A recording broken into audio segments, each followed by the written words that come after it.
अब मैं कुछ आयतें हैं जिनको आपके सामने रखता हूं।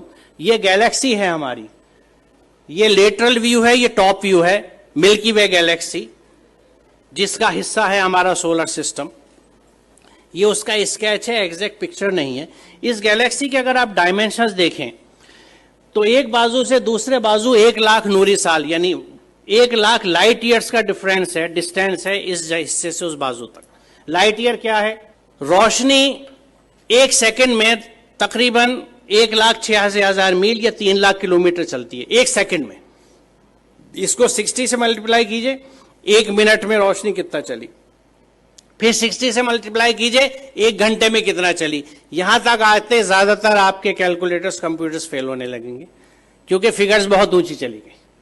अब आप इसको 1 घंटे में आपने टाइम निकाल लिया कि 1 घंटे में रोशनी ने कितना सफर तय किया, इसको 24 से जरब दीजिए तो 1 दिन में रोशनी कितनी चली, फिर 30 से जरब दीजिए 1 महीने में कितनी चली, फिर 12 से जरब दीजिए तो 1 साल में कितनी चली। It will be N astronomical figure. 1 साल में रोशनी जितना फासला तय करती है, जितना डिस्टेंस कवर करती है, उसको 1 लाइट ईयर या 1 नूरी साल कहा जाता है।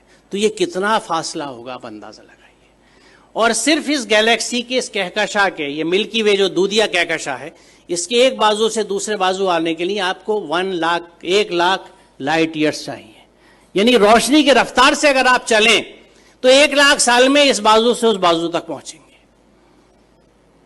यहां अजमत का एहसास होता है अल्लाह ताला की। और ये मिल्की वे जो एक गैलेक्सी है, ये ऐसी एक गैलेक्सी नहीं है, बल्कि there are millions and millions of these galaxies पूरी कायनात में। और इन गैलेक्सीज में है क्या साहब?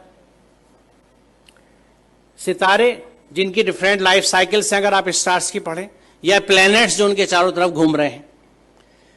सबसे बड़ा सवाल ये आता है कि ये रुके हुए कैसे हैं?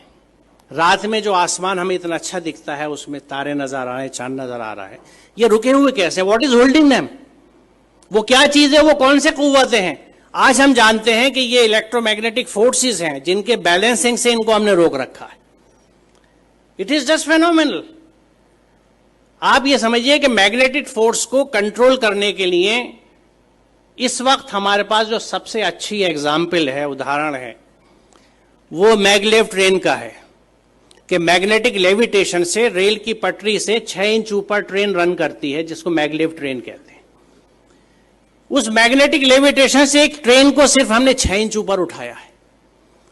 और इन प्लैनेट्स का जो billions and billions of stars and planets और सूरज हैं, सितारे हैं, ये किस तरह से बैलेंस किए हुए मैग्नेटिक फोर्सेस के साथ।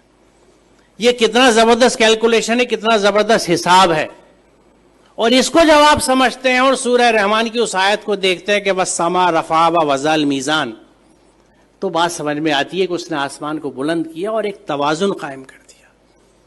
तवाजुन की अहमियत की वजाहत है क्योंकि आप इमेजिन कीजिए, मुझे नहीं पता, मैंने बचपन में खेल खेला है, उसका जिक्र मैं हमेशा इस तकरीर में अपनी करता हूं कि मैग्नेट से जब हम लोग छोटे थे तो हमारे पास वो मोबाइल फोन्स नहीं थे या स्मार्टफोन्स नहीं थे जो आज आप लोगों के पास है। हमारे पास क्या होता था? टूटी हुई चूड़ियाँ होती थी, सिगरेट के पैकेट होते थे, माचिस की डिब्बियाँ होती थी, माचिस की तीलियाँ हुआ करती थी, और इन चीज़ों से हम खेल डिवाइस किया करते थे अपने लिए। तो मैग्नेट से हम जो एक खेल डिवाइस करते थे, और वो घर से जल्दी से किसी तरह जब अम्मी की नज़र बचती थी सुई उठा लाते थे या आल पिन ले लेते थे अब्बा के ड्रॉज में से कि कागज़ के ऊपर पिन रखी और नीचे मैग्नेट रख के उसको घुमाना शुरू किया तो ऊपर से वो सुई घूमती थी। अब इस सुई को अगर आप बीच में रख के दोनों साइड मैग्नेट रख लें तो जिधर मैग्नेट का फोर्स ज्यादा होगा सुई उधर भागेगी। एक स्टेज ऐसी आएगी कि सुई बीच में कांपती सी रहेगी, ना इधर जा सकती है ना उधर, क्योंकि यहां पे दोनों फोर्सेज एक दूसरे को न्यूट्रलाइज कर रहे हैं। इधर की मैग्नेटिस की ताकत, इधर की मैग्नेटिस की ताकत एक दूसरे को न्यूट्रलाइज कर रही है, नलीफाई कर रही है, वो सुई बीच में ट्रैप्ड है।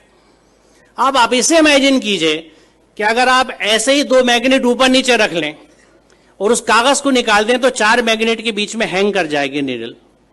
बड़ी मेहनत करनी पड़ेगी इसको बीच में हैंग करने के लिए, एक सुई को।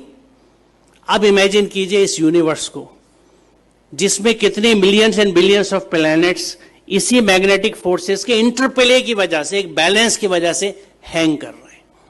जो इसको समझ सकता है वो खालिक की अजमत को समझता है। वो परमात्मा की महात्मा को समझ सकता है, महानता को समझ सकता है, अल्लाह ताला की अजमत को पहचान सकता है। और उस वक्त वो कन्विंस होता है कि जब इस पूरी कायनात में अल्लाह के कानून चलते हैं तो मैं उसके कानून को किस तरह से एक जुज़दान में लपेट के बिना समझे ऊपर रख सकता हूं और उसको फॉलो नहीं कर